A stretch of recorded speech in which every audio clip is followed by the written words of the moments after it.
So, I just played Folklore Hunter with a couple of friends of mine, and overall my thoughts can be boiled down to, it needs some work.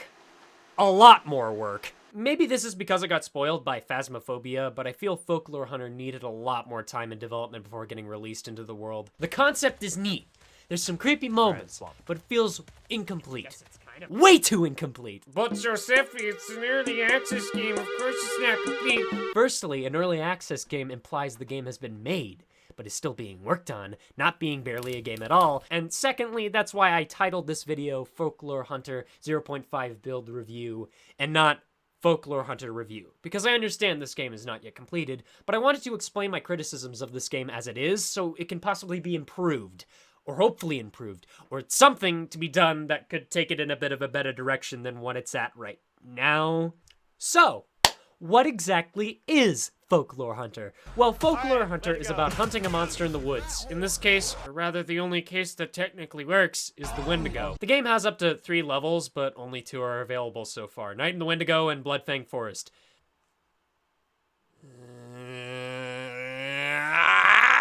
Let's just start with Night of the Wendigo. The setup for Night of the Wendigo is simple, but there's just a lot of weirdness. Here's an abridged version of basically the introduction to Night of the Wendigo.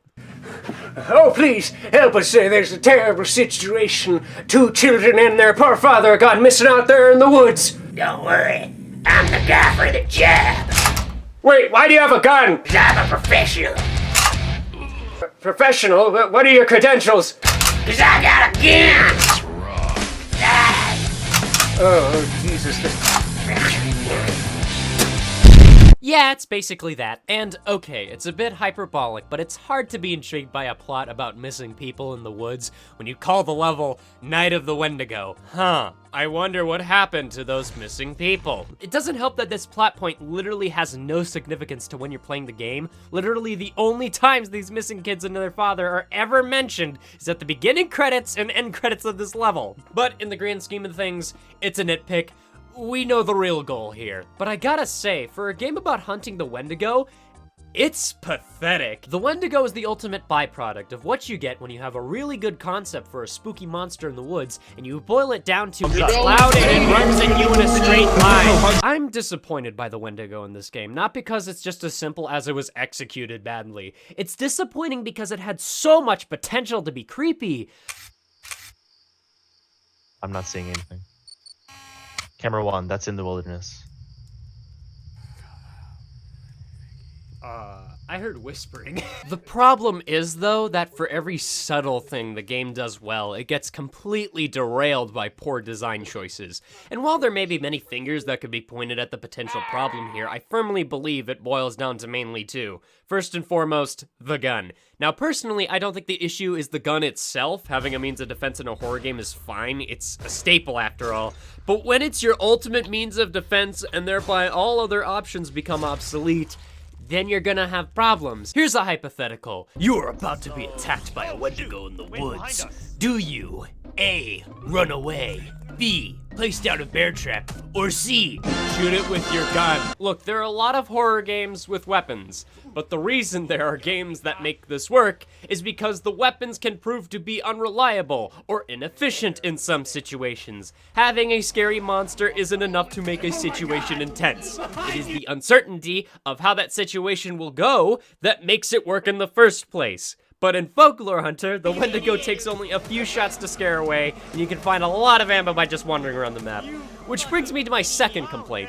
The Wendigo itself. Despite the Wendigo having the incredibly effective sound cues of whispering, quiet droning music, and all ambience being snuffed out to indicate it's nearby, every time the Wendigo sees you and attacks, it lets out a loud, audible roar, which in theory should send you scrambling, if the game didn't give you a firearm. So instead of panicking at the sounds of a wild beast heading right at you, you pull out your rifle and light the fucker up like a Christmas tree. Now, this might not be as big of a problem if it employed tactics instead of running right at you, or at the very least if it didn't alert the player to the fact it's about to attack, which could easily be fixed by just getting rid of the roaring sounds it makes and just stick with more subtler sounds, like I mentioned earlier. But hey, at least the Wendigo bottle looks neat.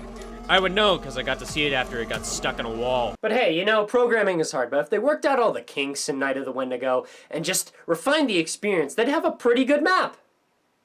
Instead, they made Bloodfang Forest. Oh boy, Bloodfang Forest. What can be said about Bloodfang Forest? I mean, it just has all the issues of Night of the Wendigo, except it's evolved into this new conglomeration of problems that are original to itself.